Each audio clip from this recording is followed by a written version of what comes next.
My dear team, Aditya Birla micro' health ইঞ্চুৰেঞ্চৰ তৰফৰ পৰা আমালৈ আগবঢ়াইছে এটি হস্পিকেছ পলিচি, যিটোত ফেচিলিটি আছে group hospital cash plus personal accidental death plus total permanent disability plus health checkup 42 tested age coverage 18 to 65 years.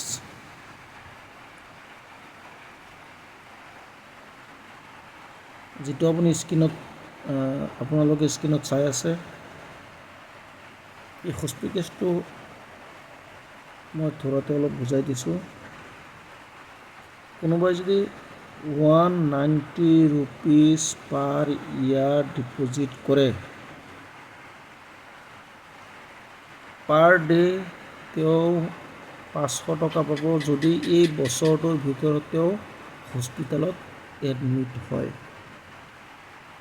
উদাহৰণৰূপে এজন মানুহ এই পলিচিটো কৰাৰ পিছত সেই বছৰটোত তেওঁ 20 দিন হস্পিটেলত ভৰ্তি হৈ থাকিব লগা হ'ল। 20 দিন পূৰণ 500 ইজ ইকুৱেল টু 10,000 টকা তেওঁ পাব।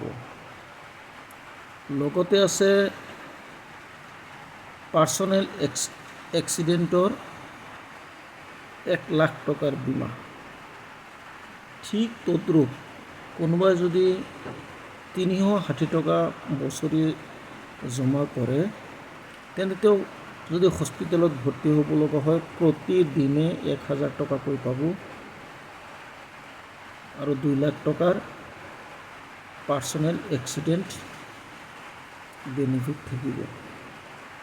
আৰু কোনোবাই যদি 530 টকা ডিপজিট কৰে, তেন্তে তেওঁ হস্পিটেলত ভৰ্তি হ'লে 2,000 টকাকৈ প্ৰতিদিন পাব আৰু পাৰ্চনেল এক্সিডেণ্ট হ'ব 4 লাখ টকা। কোনোবা যদি এই ইঞ্চুৰেঞ্চটো কৰাৰ পিছত ICUত ভৰ্তি হ'ব লগা হয়, তেতিয়াহ'লে 500ৰ ঠাইত 1,000 পাব, 1,000ৰ ঠাইত 2,000 পাব আৰু 2,000ৰ ঠাইত 4,000 টকা পাব। ৱেইটিং পিৰিয়ড হৈছে 30 দিন, অৰ্থাৎ আজি আপুনি পলিচিটো কৰাৰ পিছত 30 দিনৰ পিছতহে আপুনি হস্পিটেলত ভৰ্তি হ'লে এই সুবিধা লাভ কৰিব। কিন্তু এক্সিডেণ্টৰ ক্ষেত্ৰত এইটো কোনো ধৰাবন্ধা কোনো ৱেইটিং পিৰিয়ড নাই।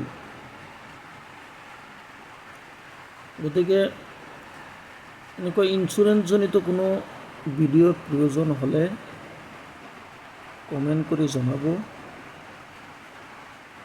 যিখিনি সম্ভৱ মই বুজাই দিম।